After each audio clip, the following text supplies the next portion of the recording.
కూటమి నాయకులు మాది మంచి ప్రభుత్వాన్ని గొప్పగా ఈరోజు చెప్పుకుంటున్నారు. కానీ ప్రజలను అడిగితే ఇది మంచి ప్రభుత్వం కాదు, ముంచే ప్రభుత్వం అని ఘంటాపథంగా చెప్తున్నారు. ఎందుకంటే చంద్రబాబు నాయుడు గారు, పవన్ కళ్యాణ్ ఎన్నికల ముందు ఏవైతే వాగ్దానాలు చేశారో 143 వాగ్దానాలు చేశారు. అవి కాకుండా సూపర్ 6 చేస్తామని చెప్పారు. కానీ ఈ రోజుటి వరకు అంటే సంవత్సరం అవుతుంటే ఒక్కటి చేయడానికి వాళ్ళకి మనసు రాలేదు. అయినా నిస్సిగ్గుగా ఈరోజు కళ్ళార్పకుండా సూపర్ 6 చేసేసాము అని చంద్రబాబు నాయుడు మాట్లాడుతుంటే ఒక్కసారిగా ఆంధ్రప్రదేశ్ ఉలిక్కి పడుతోంది. అందరూ వాళ్ళని వాళ్ళు గిల్లి చూసుకుంటున్నారు, ఏంటి ఈయన మాట్లాడుతుంది అనేది. అంటే ఒక్క పథకం కూడా ఇవ్వకుండా, ఒక అభివృద్ధి కూడా చేయకుండా ఎలా ఒక సీఎం పొజిషన్ లో ఉండి ఇంత కళ్ళార్పకుండా అబద్ధం చెప్పగలుగుతున్నాడు అంటే ఆయనకి అబద్ధం చెప్పడం వెన్నతో పెట్టిన విద్య, వెన్నుపోటు పోవటం కూడా వెన్నతో పెట్టిన విద్య అని ఈ రాష్ట్ర ప్రజలందరూ కూడా ఈరోజు ముక్త కంఠంతో చెప్తున్నారు. ఎంత సిగ్గుచేటంటే ఈరోజు వాళ్ళు ఇస్తామన్న నిరుద్యోగులకి ఉద్యోగం ఇవ్వలేదు, నిరుద్యోగ భృతి ఇవ్వలేదు, మహిళలకు ఇవ్వాల్సిన 50 ఏళ్లకే పెన్షన్ లేదు, అలాగే వాళ్ళకి ఫ్రీ బస్ లేదు, అమ్మఒడి లేదు, చేయూత లేదు, ఈరోజు విద్యా దీవెన లేదు, వసతి దీవెన లేదు, ఫీజు రియంబర్స్మెంట్ లేదు. ఇలా చెప్పుకుంటూ పోతే ఒక సెంటు భూమి కానీ ఒక ఇల్లు కూడా ఇవ్వలేదు. కానీ ఈ రోజు వాళ్ళు చెప్పేది చూస్తే ఆహా మా సుపరిపాలన అంటారు. ఇది సుపరిపాలన కాదు, సూపర్ 6 ని ఎగనామం పెట్టిన పాలన, శుద్ధ దండగ పాలన అని ఈరోజు అందరూ అంటున్నారు.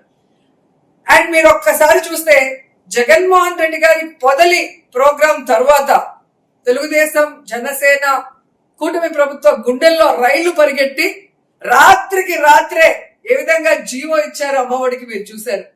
అమ్మఒడి నాన్నకు బుడ్డి అని ఎగతాళి చేసిన లోకేష్ గారు ఈ రోజు ఎందుకు మరి సడన్ గా ఎటువంటి లిస్టు ఏర్పాటు చేయకుండా హడావిడిగా ఎందుకు జీవో ఇచ్చారు అంటే మీకు అర్థమైంది. 4వ తేదీ చేసిన వెన్నుపోటు దినం, ఆ తర్వాత పొదిలిలో జగన్మోహన్ రెడ్డి గారి ప్రోగ్రాం తర్వాత మీకు బ్యాడ్ టైం స్టార్ట్ అయిందన్న విషయం మీకు అర్థమైంది. కాబట్టి ఒకటి ఇవ్వాలన్న ఆలోచనతో హడావిడిగా అర్ధరాత్రి జీవోలు రిలీజ్ చేశారు. దాంట్లో ఏమైందయ్యా, 87 లక్షల మంది తల్లులకి అమ్మఒడి పడాలనుంటే ఈరోజు దాదాపుగా 30 లక్షల మందికి పైగా కోత పెట్టి 54 లక్షల మందికి ఇస్తున్నామని చెప్పారు.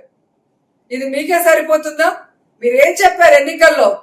చంద్రబాబు నాయుడు గారు అయితే పెద్ద మైక్ పెట్టుకుని యాంకర్ లాగా అక్కలు చెల్లమ్మలు ఒక్కరుంటే 15,000, ఇద్దరుంటే 30,000, ముగ్గురుంటే 45,000 ఇస్తానన్న పెద్ద మనిషి ఈ రోజు ఒక్కొక్కరికి ఇచ్చిన 87 లక్షల మంది తల్లులకు ఇవ్వాల్సి ఉంటే ఈ రోజు దాదాపుగా 30 లక్షల మంది తల్లులకు అన్యాయం చేస్తూ ఇది తల్లికి వందనమా లేదా తల్లికి కోతల పథకమా అని ఈరోజు తల్లులు ఏడుస్తున్నారు. ఇద్దరు ముగ్గురికి నామం పెట్టేశారు, ఒకరికి లేదు. అంటే మీకు అర్థం చేసుకోవాల్సింది, ఈరోజు ఈనాడు సాక్షి పేపర్లో క్లియర్ గా వచ్చింది, ఒకే పేరుతో ఒకే ఆధార్ నెంబర్ తో 86 మంది పిల్లలు ఉన్నట్టు, 92 మంది పిల్లలు ఉన్నట్టు, 74 మంది పిల్లలు ఉన్నట్టు మీరు అకౌంట్ లో వేస్తుంటే ఇదంతా అమౌంట్ ఎక్కడికి పోతున్నట్టు? మళ్ళీ ఏమో ఉలిక్కి పడతారు లోకేష్. 2,000 నా జోబులోకి వచ్చాయన్నారు. దమ్ముంటే 24 గంటల్లో నిరూపించండి, లేకపోతే లీగల్ గా యాక్షన్ తీసుకుంటానని సూటిగా లోకేష్ గారిని నేను ప్రశ్నిస్తున్నాను. గతంలో జగన్మోహన్ రెడ్డి గారు తాను ముఖ్యమంత్రి అయిన మొదటి సంవత్సరం నుంచే మరి తల్లికి ఇచ్చే అమౌంట్ లో 15,000 2 సార్లు 15,000 ఇవ్వటం జరిగింది. తర్వాత స్కూల్లో రెనోవేషన్ అయిన తర్వాత దాని మెయింటెనెన్స్ కోసం ఆయన 1,000 రూపాయలు తీసుకుంటే ఎంత మాట్లాడారు? సైకో అన్నారు, దోచుకున్నారన్నారు, జేటాక్స్ అన్నారు. మరి మీ మీద ఏం కేసులు వేయాలి? ఆ రోజు జగన్మోహన్ రెడ్డి గారు హెచ్ఎంలకి, ప్రిన్సిపాల్లకి ఆ మెయింటెనెన్స్ డబ్బు ఇవ్వటం జరిగింది. దానికి లెక్కలు పారదర్శకంగా ఉన్నాయి. ఈ రోజు అధికారం మీ దగ్గర ఉంది, మీరు చెక్ చేసుకోవచ్చు. కానీ అది చేయరు, ఏదైతే అది మాట్లాడతారు. కానీ ఈ రోజు మా వాళ్ళు ఎవరో 2,000 ఎక్కడికి వెళ్ళాయి, ఎల్ ట్యాక్సా లోకేష్ జోబులోకి వెళ్ళాయని ఎవరన్నారు నాకు తెలీదు, అన్నారని చెప్పి సవాల్ చేస్తున్నారు. ఈ రోజు మేము అడుగుతున్నాం, మీరు ఒక్క బాత్రూమ్ కట్టలేదు, మీరు వచ్చి సంవత్సరం అవుతుంది, ఒక్క స్కూల్ బిల్డింగ్ కట్టలేదు, నాడు నేడు పనులు ఎక్కడ ఆగిపోయినాయో అక్కడే ఉన్నాయి. మరి మీకెందుకు 2,000 మీరు కట్ చేసి 13,000 ఇస్తున్నారు? ఇద్దరు ముగ్గురు పిల్లలు ఉంటే 30,000-45,000 ఇవ్వకుండా 15,000 ఫస్ట్ సంవత్సరం ఎగ్గొట్టి 2వ సంవత్సరంలో 13,000 ఇచ్చారు. ఆ 2,000 ఎక్కడికి వెళ్ళింది? ఏ హెచ్ఎం అకౌంట్ లో వేశారు, ఏ ప్రిన్సిపల్ అకౌంట్ లో వేశారు, లేదా ఏ కలెక్టర్ అకౌంట్ లో వేశారో ఈరోజు రిలీజ్ చేయండి. ప్రూఫ్ ఉంటే రిలీజ్ చేయండి. అంతేగాని కెమెరాల ముందుకు వచ్చి సవాళ్లు చేయడం, తొడలు కొట్టడం ఇవన్నీ కరెక్ట్ కాదు. 10th క్లాస్ పేపర్లు సరిగ్గా దిద్దడం కూడా చేత కాని వాళ్ళు, మీరు మంత్రిగా ఉన్న మీ శాఖ వల్ల ఈరోజు ఎంతో మంది పిల్లల జీవితాలు నాశనం అయిపోయినాయి. దాని గురించి ఇంతవరకు మీకు ఆలోచన లేదు. సవాల్ చేయడానికి మీకు అర్హత ఉందా నేను అడుగుతున్నాను. ఈరోజు కేంద్రీయ విద్యాలయాలకి మీరు తల్లికి వందనం ఇవ్వకుండా ఏ విధంగా ఎక్కొట్టారో కూడా ఈరోజు అందరూ కూడా గమనిస్తున్నారు.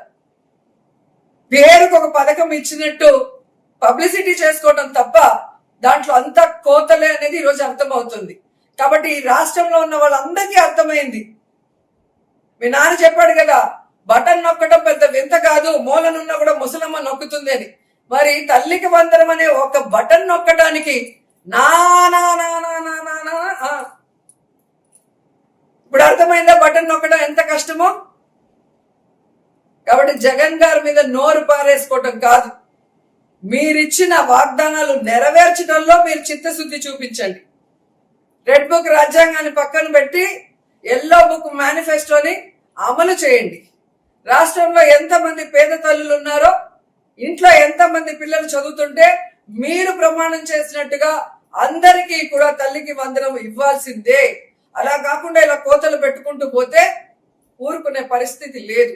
ఖచ్చితంగా దాంతో పాటు ఈరోజు మీరు ఏదైతే డ్రగ్స్, గంజాయి, మందు విచ్చలవిడిగా ప్రజలకు అందుబాటులో తీసుకొచ్చి వాళ్ళ జీవితాలు నాశనం చేస్తూ మీరు కమిషన్లు కొట్టేస్తున్నారో, అలాగే ఆడవాళ్ళ మీద అఘాయిత్యాలు జరుగుతున్న, అరాచకాలు జరుగుతున్న పట్టించుకోకుండా లా అండ్ ఆర్డర్ ని కేవలం వైఎస్ఆర్ కాంగ్రెస్ పార్టీ మీద, సింపథైజర్స్ మీద మీరు పెట్టే తప్పుడు కేసులు, ఇవన్నిటికీ కూడా మీరు జవాబు చెప్పే కాలం తొందరలో ఉందని కూడా సందర్భంగా తెలియజేసుకుంటూ, మీరు చేసిన అరాచకాలు, మోసాలు, అవినీతి అంతా కూడా బుక్కుగా వేయడం జరిగింది.